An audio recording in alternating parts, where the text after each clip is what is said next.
Chris, thanks so much for joining me today. Hey, thanks for having me, Dan. Culture, mentorship, leadership is kind of very near and dear to you. You spoke a lot about it, and it seems like it's such a core being a core of what the dealership is all about. Tell me a little bit about how like you got into this. You've been in the business a long time. When did kind of maybe the light bulb go off, or how did you learn to kind of maybe be a good leader, to be someone who can kind of spread a good culture? How did you come into that, being able to do that? So Dan, I've been doing some version of what I do now as a parts and service director. So as a parts manager, as a service manager, I worked in collision repair for 15 years, some version of like 38 years. And somewhere maybe 15, 20 years ago, I started thinking, well, what do you actually do? Sometimes it was making sure all the parts are in the right place. Sometimes it was making sure you got a certain number of cars fixed in a day. And slowly evolved that really what brought me, what made me happy, what I really felt like I was doing, like at the core, was helping people. And that could be a customer coming over the drive, or someone needed a part, someone needed something, and I was running departments that could help them. And I remember when I first took over a parts department, we had a little problem with phones being picked up, and by parts advisors. It's not a new thing. Sometimes it's just different personality conflict or different personality emphasis, let's say. And I made it pretty simple. I said, when someone calls the parts department, they want a part, and we can get them parts because that's what we do. So that's an opportunity to help someone.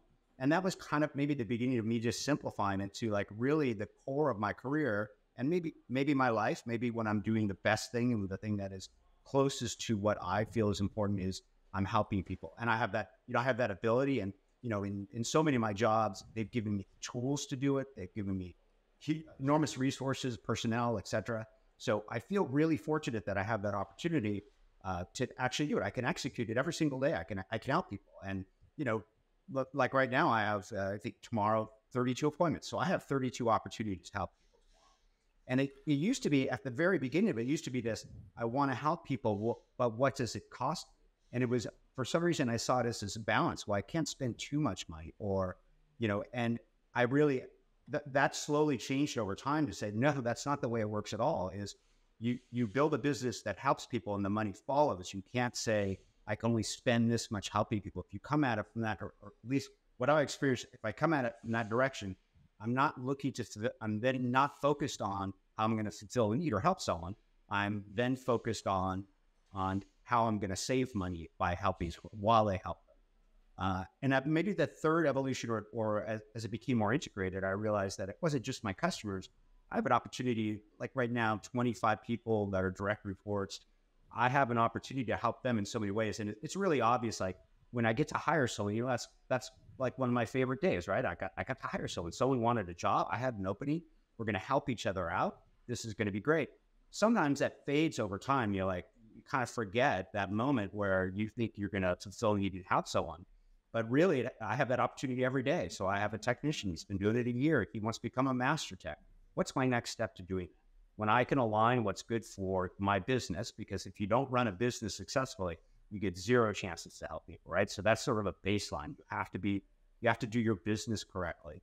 But then you have all these opportunities to help people. And I believe in whatever success I've had has been based on the fact that helping people, whether they be customers or employees, get what they want, or help them define what they want. And when you consistently concentrate on fulfilling that, you're successful. The success comes with it.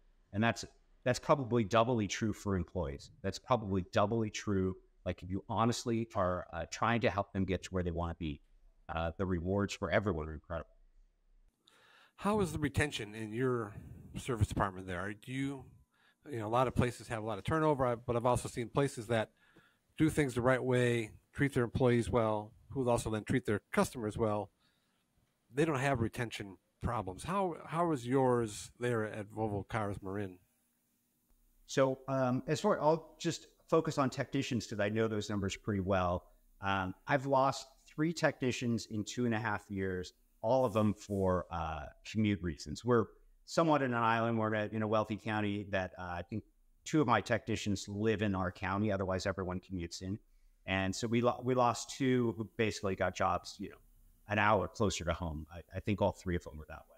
I lost two, one in each of one this year and one last year to that, and one in our first year. So I've seen different ways of doing it. I've seen where you get a lot of people in, you see who shakes out, and you get rid of other people. Culturally, I think that's kind of tough. I don't like it, and it sends a signal that people are disposable. I'd rather get people in here and work as hard as I can with them, get them as close as I can to their goals, and move them towards their goals, no matter what they are. And hopefully that builds what they're able to do for the company, builds what they're doing for their own family, et cetera, and keeps them happier. I do think, from my own personal experience, I commute about 30 minutes, and I've worked closer to home, and I commute because I enjoy where I work, and because I feel like for a lot of things, I have the possibility of success here, et cetera. But the fact that I'm happy working here 10 hours a day, or whatever it ends up being today, is a huge part of it. You're only awake 16 hours a day. How many of them do you want to be happy? My answer is all of them. And I want that for people who work here too. I want them to have the opportunity to strive and to be happy doing. And how does a good culture translate into a good business, especially in a service department? How intertwined are the two? So I have this concept in my head of like a high trust environment, and I've heard different versions of that, and they're all probably true. The way I see it is, if you have people who are actually working as a team who trust each other, what you end up doing is you save a lot of what I call friction time, which is time where you're just making friction and you're not fixing the car, you're not working towards helping people. Because if you can look over and know that everyone else has their back around them and are happy to be there, they're not momentarily disgruntled at work, or they don't feel like they've been treated unfairly, or they feel like they can trust the people who are asking them to work hard every day. So that's what we're doing. Technicians are the obvious example, but it's true at the front too. We're asking those people to do things that are not always easy, and often aren't, and for hours on end. But if they trust that we have their back, and I trust that they're doing everything they can, we all trust that we're doing our best, and then we also push to make that best better, and we see it in each other. Like, oh my gosh, last year you wouldn't have been able to do this. You're killing it now. You build a high trust environment where things get done better, get done more cheaply, and you don't have as many mistakes, errors. In the car business, of course, a big one is, how many cars did you crash this year? How much trouble did you create that just adds nothing to anyone's life? And that number goes down when you have a high trust environment, and when people feel as if they're cared for, and they want to in the response, the natural response is then to care about where you work. So it sounds like you have a well-run shop, well-oiled machine, but I'm guessing there's probably things that you want to improve upon. What's one thing that you are always kind of striving to do better, starting with tomorrow? Well, for my shop, I'm always looking at tech efficiency, and there are a lot of ways to approach it, and you end up approaching it every way.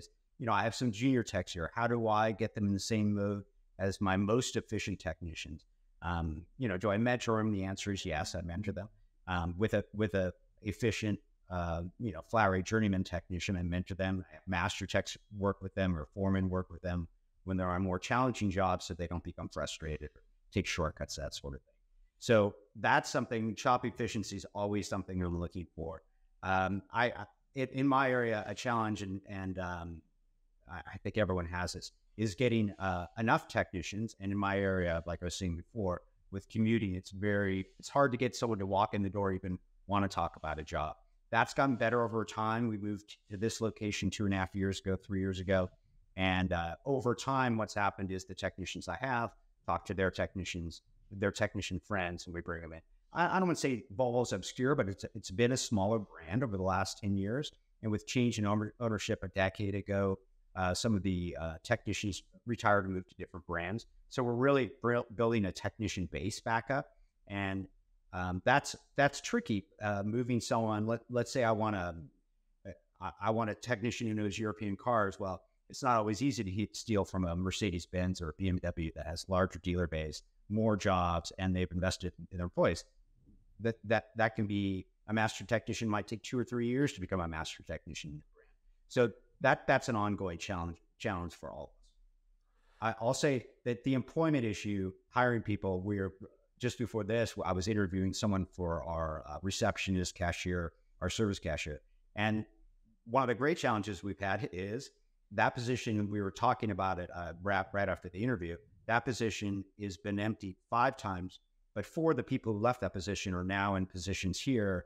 I've got two parts advisors now, and I've got 1 service advisor who are our service reception. So we sometimes create our own problems like that, but we try to do it in the most positive way possible. Well, Chris, I really enjoyed the conversation. Great stuff. It's great meeting you back at Retail Forum in Chicago back in October, and love this conversation as well. Thanks so much.